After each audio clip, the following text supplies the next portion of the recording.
Khalid sir, कैसे हैं आप? खैरियत से हैं? अल्हम्दुलिल्लाह खैर से। आप सुनाएं। अल्हम्दुलिल्लाह सर, सॉरी मैं लेट हो गया आने में। और इस वक्त क्योंकि आप देख रहे हैं मेरे पीछे बहरिया टाउन है, और मैं अपनी कार को रोक के हमारा जो डिस्कशन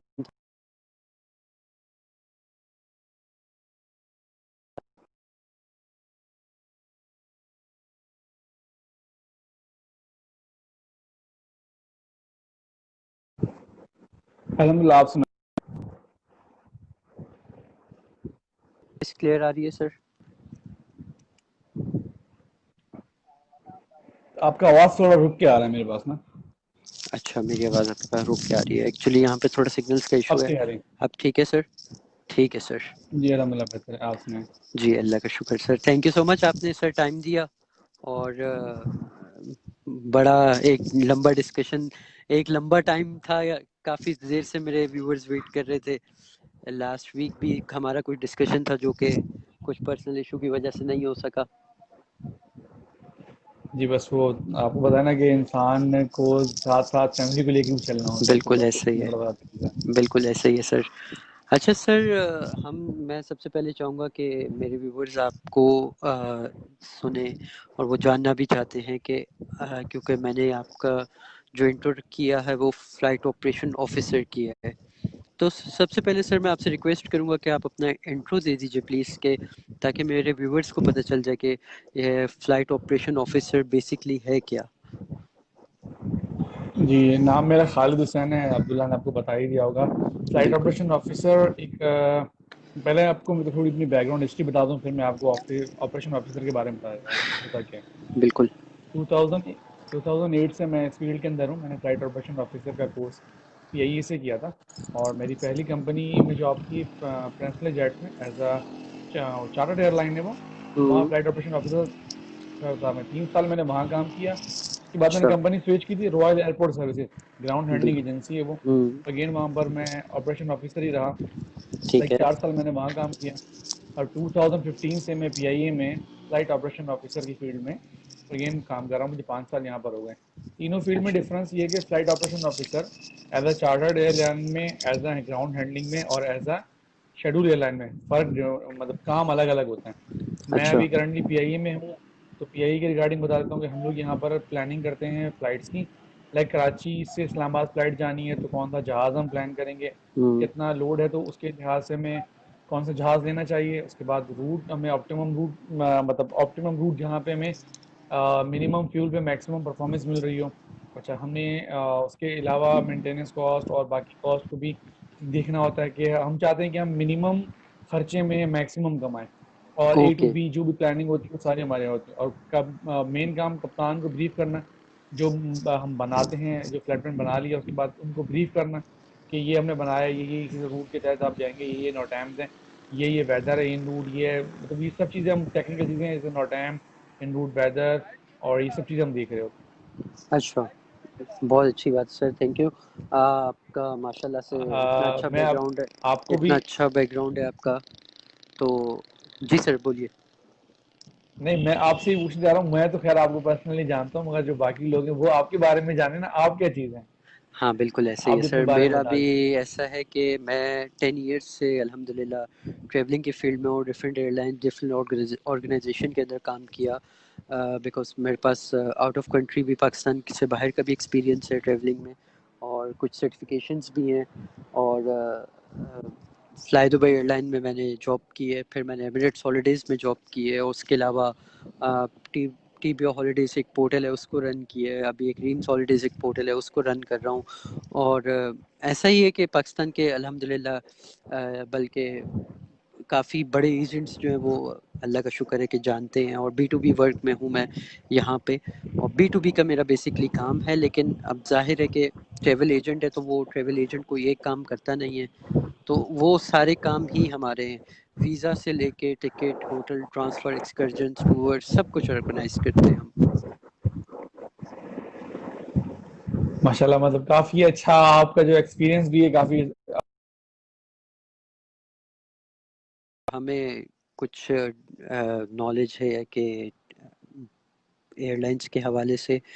और हेलो, आप सुन सक रहे हैं sir? I think Khalid sir के साथ हमारा राब्ता डिस्कनेक्ट हो गया है।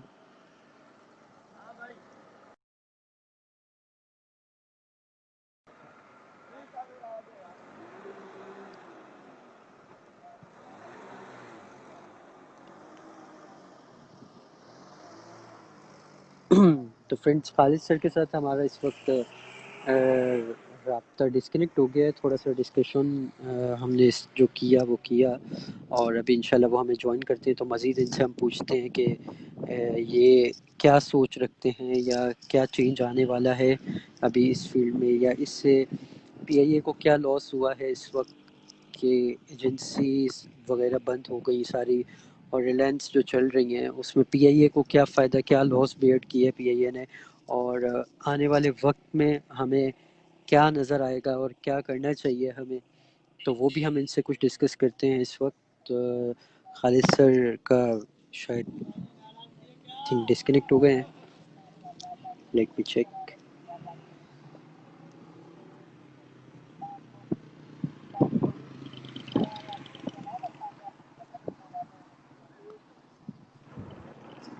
जी सर। सॉरी, तो कॉल आ गई थी इसकी, शायद जज कैसे और कोई हम बात नहीं, डिस्कनेक्ट हो कोई गए बात थे। नहीं सर। अच्छा सर, मैं और बल्कि मुझे बहुत सारे सवाल आए अभी कि यार इस हवाले में सिर्फ पीआईए ऑपरेट कर रही है, और आने वाला वक्त जो है वो एक बहुत टफ टाइम इस वक्त ट्रेवल एजेंट्स के लिए तो बहुत टफ टाइम है, और आने वाला जो वक्त है वो बहुत उसमें कुछ समझ नहीं आया। तो वो आप क्या बोलते हैं कि उसमें आपको क्या नज़र आता है अभी आने वाले वक्त में ट्रैवलिंग के हवाले से और फ्लाइट ऑपरेशन के हवाले से, कि ये सब कुछ कितना लॉस हुआ और कितना आगे जाके क्या हो सकता है, क्या फेस है? देखें, ये जो कोविड-19 का टाइम हमने गुजारा है, चल रहा है, ये वर्स्ट टाइम इन एविएशन है। मतलब इसमें सबसे ज़्यादा इफेक्ट होने वाली फील्ड जो है वो एविएशन है। दुनिया बिल्कुल में यकीन। एक जगह से दूसरी जगह, लाइक दुनिया का आप ग्लोबल विलेज कहते हो तो क्यों कहते हो? आप एयरलाइन के थ्रू सुबह आप बैठते हैं, आपने 1-2 घंटे बाद दुबई उतरते हैं, 3 घंटे बाद की फ्लाइट लेके आगे जर्मनी चले जाते हैं, 6 घंटे सफर किया, आप वहां से मैनचेस्टर पहुंच गए। मतलब आप 6 से 8 घंटे में या 12 से 14 घंटे में आप एक कोने से अगले कोने तक जाके पहुंचते थे ड्यू टू एयरलाइन। वो बिजनेस आपका बिल्कुल बंद हो गया। सर। उस बिजनेस बंद होने से पहले तो एम्प्लॉइज के ऊपर फर्क आया कि जितने भी एम्प्लॉइज थे उन बेचारों ने सस्टेन, मतलब उनको लाइक एमिरेट्स ने बंदे निकाल दिए, ओमान ने बंदे निकाल दिए, कोई प्लानिंग कर रहा है, पीआईई प्लानिंग कर रहा है, बाकी एयरलाइंस प्लान कर रही हैं, काफ़ी एयरलाइंस बंद हो गई। पाकिस्तान में एयर ब्लू का सुनने में आ रहा है कि उनका भी कुछ प्लान कुछ इसी तरफ है। तो हम एयरलाइन इंडस्ट्री ने बहुत ज़्यादा जो है ना इसको सर्वाइव किया है। इस दौर में हमें बहुत ज़्यादा नुकसान हुआ है। हमें आने वाले वक्त में और कठिन मराहल से गुजरना होगा, इसलिए कि इतना आसान नहीं कि दोबारा ट्रैवलिंग इस उस नॉर्मल वे से स्टार्ट हो। आप खुद एक ट्रैवलिंग एजेंसी में हो, आपको पता है टिकट्स के ऊपर लाइक ये जो रिप्रोगेशन फ्लाइट्स हम लोग चला रहे हैं, लोगों को वापस लेके आ रहे हैं, उसकी चार्जेस जो है ना वो 3 times of the normal tickets के बराबर ले रहे हैं। अब उसमें हमारी मजबूरी है कि हम आउट ऑफ द पैटर्न जाते हैं, हमें लेके आना होता है, हमें एक्स्ट्रा पे करना होता है। लाइक अगर हम एक नॉर्मल कंडीशन लूँ, लॉकडाउन है और अगर आपको मतलब कोई भी चीज़ खरीदनी है, दुकान बंद है, तो दुकान वाला आपसे मनमानी करके अपने चार्जेस देता है। यही चीज़ हमें भी फेस करनी पड़ी है।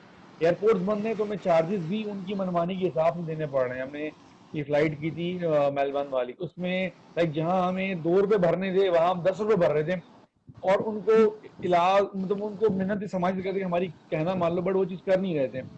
चार्जेस ज्यादा लग रहे हैं, अवाम बेयर कर रहा है, एयरलाइंस कमा नहीं रही है, एम्प्लॉयज बाहर जा रहे हैं। आने वाला दौर इतना आसान नहीं, और ये ट्रैवलिंग दोबारा पहले जैसी हो इसको बहुत टाइम लगे, शायद ये दोबारा पहले जैसा कभी हो भी ना। ये सर एक बिल्कुल आप बहुत समझ लें कि एक ऐसी बात है कि ये बहुत अलार्मिंग सिचुएशन है इस वक्त सबके लिए, ट्रैवल एजेंट्स के लिए, और काफ़ी फील्ड में बिल्कुल मेरे भी ऐसे एजेंट्स हैं जिनको मैं जानता हूँ, और उन्होंने अपनी फील्ड को स्टॉप करके बिल्कुल दूसरी तरफ अपने आप को लेके चले गए हैं वो। और ये आने वाला वक्त जो है वो बिल्कुल आप ऐसे ही बोल रहे हैं कि हमें कुछ नज़र नहीं आ रहा कि इस फील्ड के हवाले से किस तरीके से होगा, बिकॉज कोविड-19 की वजह से जो एक्स्ट्रा फ्लाइट्स लगी हैं उसके फेयर हाई होने की वजह से सारे पैसेंजर्स जिसने ट्रेवलिंग करनी भी है तो वो भी इस वक्त स्टॉप हो गया। तो सर ऐसी सिचुएशन में बहुत। अगर अगर अगर कोई कोई पीआईए आपके हवाले से या आपके हिसाब से कुछ, अगर पीआईए चाहे तो पीआईए ऐसा कर सकता है कि, या कोई और ऐसा कैरियर पाकिस्तान में वो ऐसा कर सकता है कि ये एक स्पेशल फ्लाइट लेके जाए जिसमें फेयर बहुत रीजनेबल हो। देखिए, हम कर नहीं सकते। अगर मुझे एक चीज महंगी पड़ रही होगी तो मैं वो चार्ज कहाँ से करूंगा? आपसे करूंगा ना। मुझे हैंडलिंग महंगी पड़ रही है, मुझे फ्यूल महंगा पड़ रहा है, मुझे परमिट्स मुश्किल से मिल रहे हैं, वो महंगे पड़ रहे हैं। ओ flying permission, handling charges, catering charges, fueling charges, ये सब मुझे महंगे पड़ रहे हैं। मैं आपको सस्ता कहाँ से ला के दूं? फिर मैं एक साइड जहाज खाली लेके आता हूँ, फिर आपको बिठाता हूँ, फिर वो लेके जाता हूँ। तो एक साइड खाली लेके आता हूँ, उसकी चार्जेस भी मैंने बेयर करने।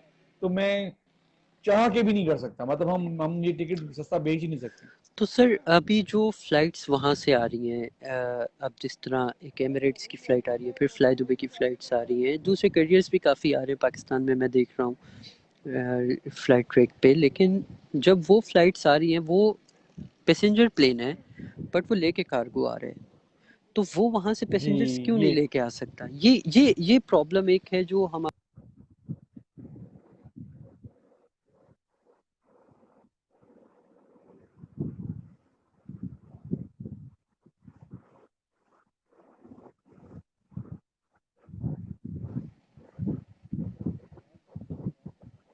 देखें, एयरलाइंस क्या कर रही हैं। अब मुझे ना अपना अजाला करना है। मैं इस वक्त जो है ना, मेरे पास कमाने के लिए कुछ भी नहीं है। हाँ, दुनिया में इस वक्त कार्गो एयरलाइंस जो काफी अरसे से बंद थी ना, वो भी खुल पड़ी है। इसलिए कार्गो का काम, वो कहते हैं ना इस पंजाबी में अन्ने वाह, वो चल रहा है। बिल्कुल ऐसे ही है। एयरलाइंस क्या करती हैं, कतर क्या कर रहा है, बाकी कैरियर्स क्या कर रहे हैं कि वो नॉर्मल शेड्यूल कॉल साइन पे कार्गो भरते हैं। नीचे होल्ड में तो भर ही रहे हैं, इन सीट्स पे जो आपकी पैसेंजर सीट्स हैं, उसके ऊपर वो बॉक्सेस रख के कार्गो भर के लाद के एक जगह से अगली जगह लेके जा रहे हैं।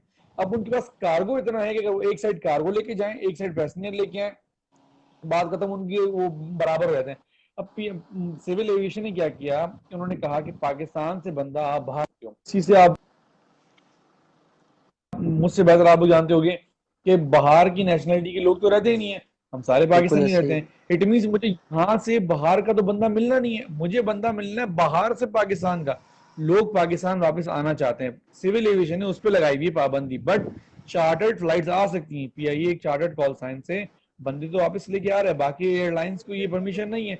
अगर वो चार्टर्ड अप्लाई करेंगी तो उनको एक्स्ट्रा फेयर्स देना पड़ेंगे, एक्स्ट्रा चार्जेस देने पड़ेंगे, जिसकी वजह से टिकट आपको, मतलब इन दी एंड टिकट आप जो भी कमाते हो टिकट से कमाते हो, आप निकालोगे भी टिकट से। हाँ, उनको एक प्लस पॉइंट है कि वो कार्गो लेके आते हैं और कार्गो यहाँ से लेके जाते हैं। इस वक्त एयरलाइन का एक ही होप है, वो है कार्गो। शेड्यूल एयरलाइन भी कार्गो चला रही है। इस चीज से आप अंदाजा लगाएं कि हमारी कार्गो की इतनी बड़ी जरूरत बन गया। और कार्गो इस वक्त जो सब लोग अपने घरों में बैठे हैं, इट मीन कंजप्शन बढ़ रही है। जहां आप घर में 1 किलो दाल चीनी आटा फॉर एग्जाम्पल खाते थे, अब आप पूरा दिन घर में बैठे हैं तो वो आपको 2 किलो 2.5 किलो चाहिए होगा। आपकी कंजप्शन बढ़ेगी, इट मीन आपको वो चीजें खाने के लिए चाहिए। तो वो मोड ऑफ ट्रेवल जो है ना, उन्होंने वो कार्गो रखा हुआ है। सब एयरलाइंस कार्गो यूज कर रहे हैं। बिल्कुल सही बोल रहे हैं सर आप। कार्गो तो चल रही हैं, लेकिन अच्छा सर, इसमें एक प्रॉब्लम मैं देखता हूँ कि हम फ्लाइट बुक करते हैं, अब कुछ फ्लाइट्स चल ही नहीं रही हैं। अभी काफ़ी फ्लाइट्स ने अपने सिस्टम से फ्लाइट्स को हटाया नहीं है। अब उसकी टिकट पैसेंजर्स जो है वो अपने क्रेडिट कार्ड से इशू कर लेता है, सबसे पहली बात। और जब इशू करता है तो वो जब एयरपोर्ट पहुंचता है या एयरपोर्ट जाने का वक्त आता है तो उसको पता चलता है कि मेरी फ़्लाइट चल नहीं रही है। उस हवाले से इसमें इतने इतने इतने वो रिफंड फंस चुके हैं। और इसमें सिविल एविएशन, अगर कुछ आपके हवाले से आप बताएं कि सिविल एविएशन इसमें अभी तक सोचा है, सिविल एविएशन ने कुछ इस पे कोई स्टेप लेने का या नहीं सोचा? नहीं, इस वक्त वो इस चीज पे स्टेप नहीं ले रहे। बगैर आपने जिस जो इशू उठाया ना, करंट इशू, और बहुत जबरदस्त सवाल था। बात यह हम्म। है कि सिविल एविएशन को स्टेप लेना चाहिए। लाइक मैं किसी भी एयरलाइन को मेंशन नहीं कर रहा, जितनी भी एयरलाइन पाकिस्तान में ऑपरेट कर बिल्कुल रही ऐसा ही हैं, है। आपको पता है 6 महीने पहले का टिकट बेचते हैं ना, 6 महीने तक आप टिकट ले सकते हो।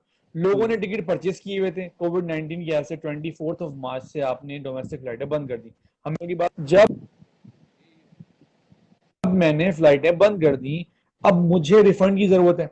आप मेरा टिकट मुझे वापस करो। एयरलाइन कहता है जब तक हालात नॉर्मल नहीं होंगे हम आपको टिकट नहीं देंगे। और airline me on the same time वो अपने सिस्टम से फ्लाइटें भी नहीं हटा रहा, तो लोग मजीद बुक किए जा रहे हैं, मजीद बुक किए जा रहे हैं, पैसा मेरे अकाउंट में आ रहा है, फ्लाइट ऑपरेट नहीं हो रही, और वापस कब करूंगा, जब नॉर्मलाइज होगा। ये भी एक किस्म का स्कैम है। सिविल एविएशन बिल्कुल चाहिए कि जब एयरलाइंस ऑपरेट नहीं हो रही तो उनके शेड्यूल भी नहीं होने चाहिए। अच्छा, फिर जब आप उस एयरलाइन उस पर्टिकुलर फ्लाइट में ट्रैवल करना चाहो जो सिस्टम में आ रही है, जो इनके पास मौजूद है, उसका फेयर आपको 3 या 4 गुना महंगा मिलेगा। एक बंदे ने बिल्कुल कराची ऐसे। टोरंटो 1,20,000 का टिकट खरीदा, वो रिफंड नहीं हो सकता। अब उसको जाने के लिए 2,000 डॉलर का टिकट खरीदना है, और वो खरीदे के बगैर वो जा नहीं सकता। मतलब वो उसने 1,20,000 पहले खर्च किए, 3 लाख वो और भरे, वो एक जगह से अगली जगह जाए 4.5-5 लाख रुपए में, और वो भी जाए या ना जाए वो उसको नहीं पता। ये last moment due permission flight cancel हो गई तो वो पैसे भी उसके पास नहीं। तो इस वक्त बिल्कुल सही बोल सबसे रहे सर। ज्यादा जो पैसेंजर जो है ना, वो इस बात से अवॉइड कर रहा है कि यार अगर जरूरी नहीं है ना तो जाओ ही ना। कराची इस्लामाबाद, कराची लाहौर, कराची पेशावर, मुल्तान, सारे हमने सेक्टर्स खोल दिए, हमें लोड नहीं मिल रहा, क्योंकि अगर यहाँ से लोग चले भी जाएं तो वहाँ सब कुछ बंद करेंगे क्या। सही तो इसलिए वो बिल्कुल लोग सही। मतलब हमारा लोड भरा हुआ है। बिल्कुल सही बोल रहे हैं सर। अच्छा सर, ये बताइए कि पैसेंजर अगर पीआईए से ट्रेवल करता है तो पीआईए उसको सिविल एविएशन पीआईए को कुछ कोविड-19 के रूल्स बताती है, तो वो प्लीज़ पैसेंजर्स को बता दीजिए कि अगर किसी पैसेंजर ने पीआईए पे ट्रेवल करना हो तो कोविड-19 के क्या रूल्स हैं, जो रूल्स को फॉलो करके वो ट्रेवल कर सकते हैं पाकिस्तान से बाहर। सिविल एविएशन ने एक एसओपी की हुई है for domestic and for international. अगर आप हम्म। इंटरनेशनल ट्रैवल कर रहे हैं तो आपने 6 घंटे पहले एयरपोर्ट पे आना है। आपने एक पैसेंजर का अगले पैसेंजर के बीच में 6 फीट का गैप होना चाहिए। आप मतलब लाइन कोई दो पैरेलल पैसेंजर 6 फीट गैप से होंगे। जब आप सीट पे हम्म। बैठोगे, एक सीट देन एक खाली देन एक पे आप बैठोगे। उसके अलावा जो चार्जेस हैं जो एयरलाइन आपसे ले रही है, आपने वही चार्जेस लेने हैं। मास्क जरूरी है, ग्लव्स जरूरी है। अच्छा, जो पैसेंजर पाकिस्तान आ रहे हैं उनके लिए इन सबके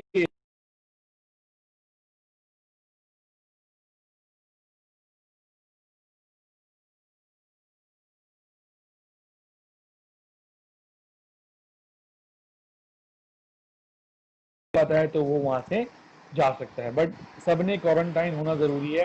अगर किसी को जाने वाला आ रहा है, प्लीज आप उसको लेने एयरपोर्ट में मत जाए, किसी को भी अलाउ नहीं कर रहे हैं। वो डायरेक्टली उसको वो नेशनल डिजास्टर वाले उसको जहाज से लेके till quarantine centre, 5 quarantine centre Karachi के अंदर मौजूद हैं। आपका गवर्नमेंट का एक जो है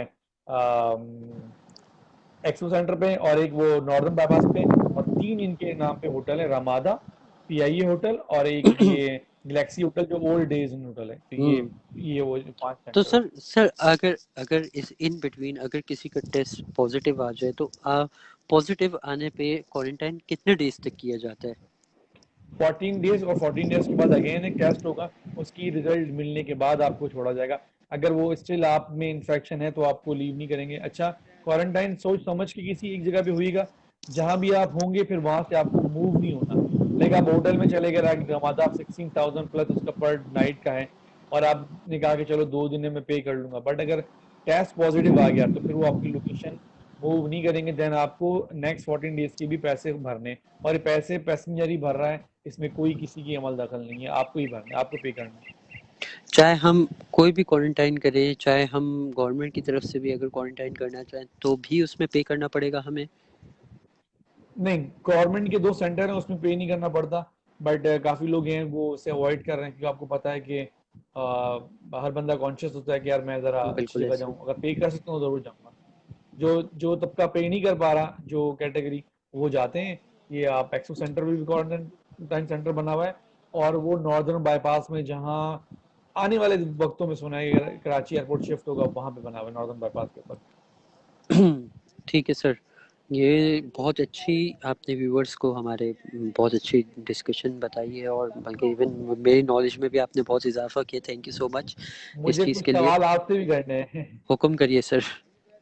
देखें, अब आप एक टिकटिंग उसे इंडस्ट्री से वाकिफ हैं, आपको वीज़ा के बारे में पता है।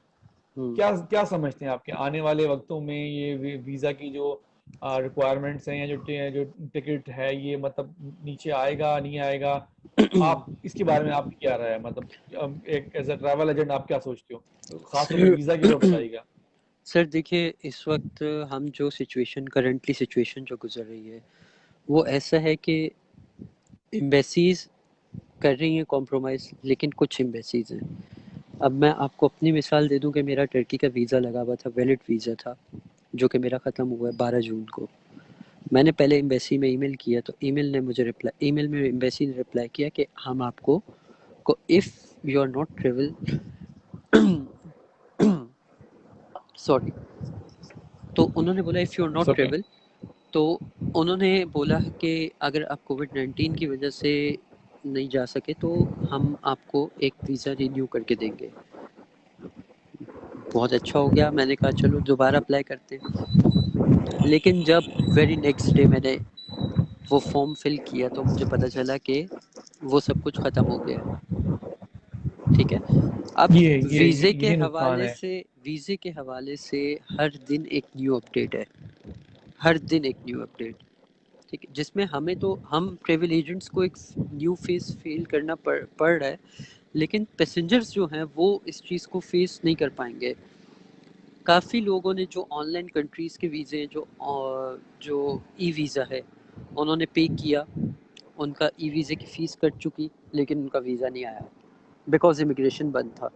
लेकिन जिस कंट्री का जब इमिग्रेशन बंद होगा और वीज़ा फ़ीस चार्ज हो जाएगी तो उसको वो वीज़ा फ़ीस रिटर्न नहीं मिलेगी। Visa visa fees non fees refundable visa होती है। फ़ीस हमेशा नॉन रिफंडेबल है। अब रही बात होटल्स एंड टूरिज़्म की, तो मैं अभी इस वक्त, क्योंकि मेरा वर्ल्ड वाइड होटल्स का भी काम है, तो मैं आपको अभी होटल इंडस्ट्री की अगर बात बताऊं तो 80% होटल्स इस वक्त बिल्कुल स्टॉप हैं पूरे वर्ल्ड में। 80% होटल्स बिल्कुल स्टॉप हैं, जिन्होंने अपने स्टाफ को या तो फायर कर दिया गया है या तो उनको घर भेज दिया गया है। 20% होटल्स दुनिया पूरे वर्ल्ड में काम कर रहे हैं, लेकिन वो कैसे काम कर रहे हैं कि अगर आप पाकिस्तान से बाहर हैं और आपको क्वारंटाइन होना है तो वो होटल में आप क्वारंटाइन हो सकते हैं। क्वारंटाइन बुकिंग्स कहलाती है कोविड-19 बुकिंग्स। जिस तरह कोविड-19 फ्लाइट्स लगी हैं, इस तरह कोविड-19 होटल्स भी हैं, तो वो वहाँ पे सही। आप उसको अवेल कर सकते हैं। अब आने वाले वक्त में कब खुलेगा, कैसे खुलेगा, अप्रूवल्स डली हुई हैं। सबसे पहले अगर मैं यूएई की बात करूं तो 5 लाख लोगों ने इस वक्त अप्रूवल की थी, ट्रेवलर जो था वहाँ से यहाँ, यहाँ से वहाँ जाने वाला, जो कि स्टॉप अप्रूवल्स। इस वक्त कोई अप्रूवल्स नहीं आ रही। उसके अलावा अगर हम बात करें कि किसी अदर कंट्री की, टर्की ने अपना टूरिज़्म ओपन कर दिया लेकिन फ़्लाइट ओपन नहीं की। अब जब फ़्लाइट ओपन नहीं है और टूरिज़्म ओपन है तो उसको वाया फ़्लाइट लेके जाना पड़ेगा, और वाया फ़्लाइट हमारे पाकिस्तान से कोई भी नहीं चल रही। सिर्फ कुछ फ़्लाइट्स चल रही हैं जो कि टर्की टूरिज़्म में पैसेंजर्स को लेके ही नहीं जाएंगे, पाकिस्तान से ही डिपार्चर नहीं करेंगे। आपको पता है कि आप ज़्यादा बेहतर जानते हैं कि एयरपोर्ट पे इस वक्त डिपार्चर किन किन पैसेंजर्स को किया जा रहा है, जो कि सही। रेजिडेंट्स हैं। फ़्लाइट्स ओपन उनके लिए हुई हैं जो कि रेजिडेंस वीज़ा हैं, जिनके पास नेशनैलिटी है वो ट्रेवल कर सकते हैं।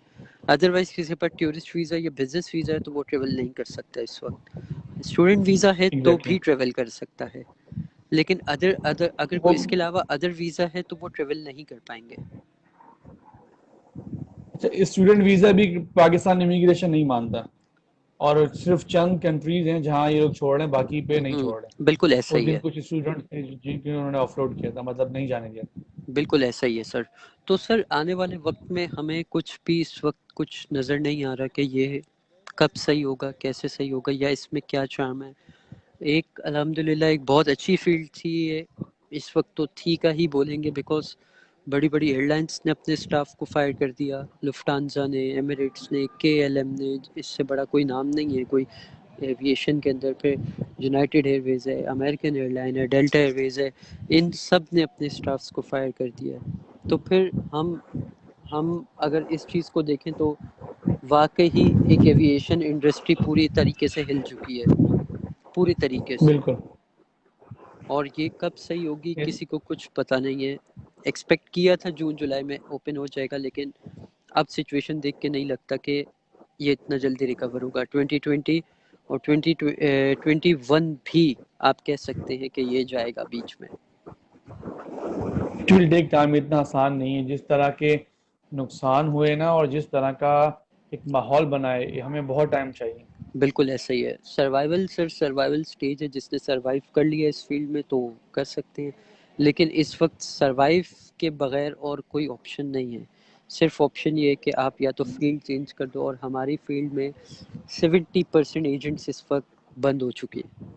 70% एजेंट्स, मैं सिर्फ कराची की बात कर रहा हूँ, कि जो कि बंद हो चुके हैं, जिनके पास काम नहीं है बिल्कुल भी, और वो दूसरी चीज़ों में इन्वॉल्व हो रहे हैं अब। बिकॉज 3 महीने लाइक सब ने, 3 मंथ ऑलमोस्ट सब ने अपने आप को सरवाइव किया, लेकिन जब 3 मंथ बाद भी सर्वाइवल कुछ नज़र नहीं आया, तो लोगों ने स्टेप उठाना शुरू कर लिया।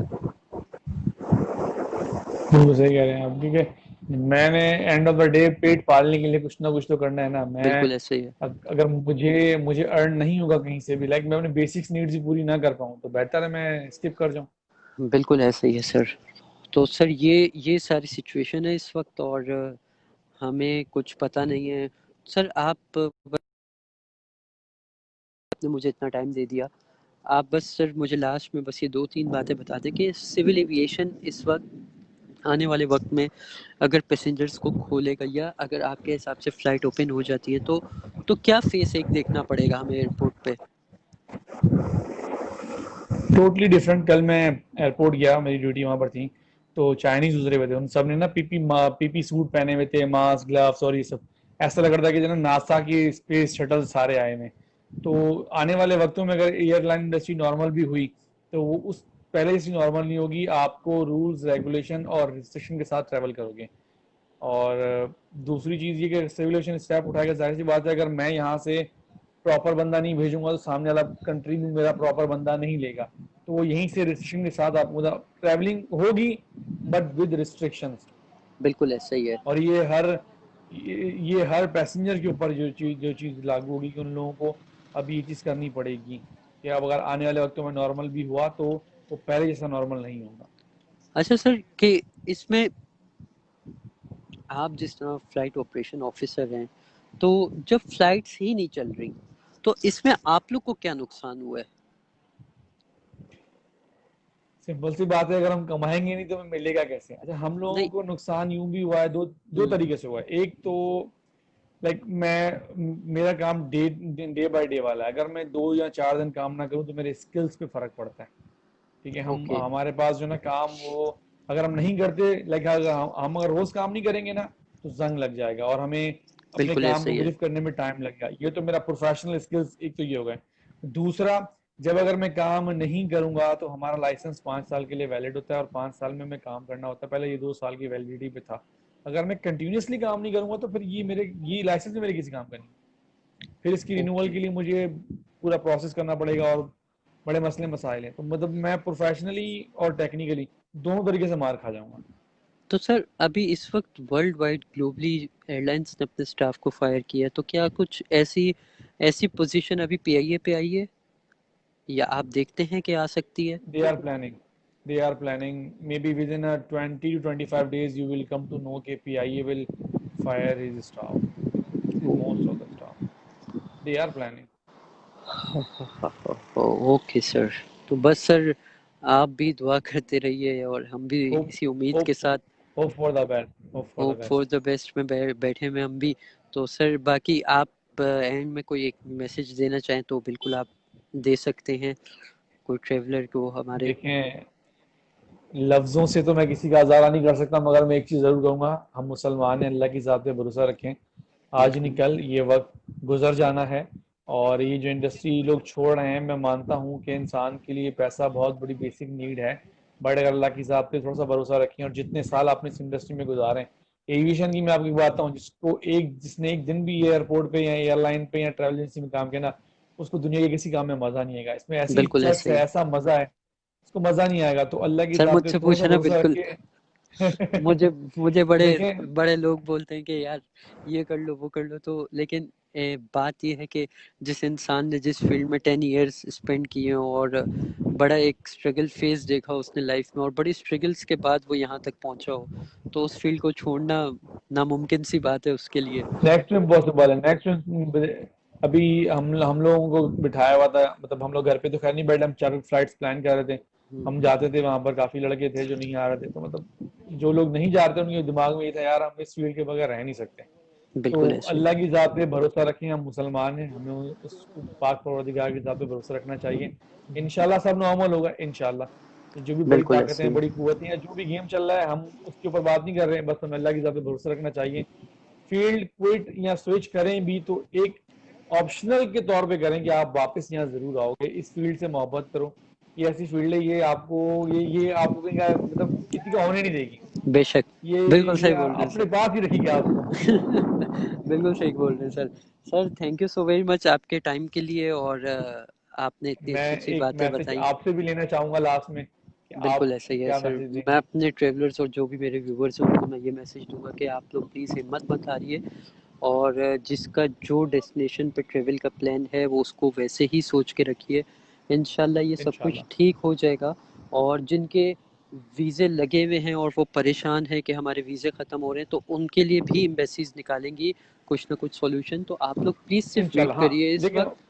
बस बोलिए इंशाल्लाह सर आप। जब हाँ मैं ये कह रहा जब ये नॉर्मलाइज होगा, क्योंकि मैं मैनेजमेंट का भी पार्ट रहा हूँ, तो वो जब नॉर्मलाइज होगा तो they will accommodate you definitely. जिनके पैसे डेफिनेट। ई वीजा पे कट गए किसी भी तरीके से, वो आपको अकोमोडेट जरूर करेंगे, वो बिल्कुल ऐसे ऐसा ही है। आपको छोड़ नहीं देंगे। ये वक्त थोड़ा कठिन जरूर है, ये गुजर जाएगा तो इंशाल्लाह आपको लगेगा कभी ये वक्त आया ही नहीं था। तो थोड़ा सा पेशेंस चाहिए, दैट्स इट। बिल्कुल ऐसे ही है सर। तो सर बस इंशाल्लाह हम आप हमें टाइम देते रहेंगे और हम डिस्कशन करते रहेंगे ऐसे ही इंशाल्लाह। अब इंशाल्लाह। तो उम्मीद है, तो बादल झड़ गए हैं शायद रास्ते में से। तो आप हमें टाइम इंशाल्लाह। देते रहें इंशाल्लाह। और हम आपसे डिस्कशन करते इंशाल्लाह। रहेंगे। तो sir thank you so much आपके टाइम के लिए। फिर इंशाल्लाह सर आपसे फिर एक टॉपिक पे डिस्कशन करेंगे। Thank you.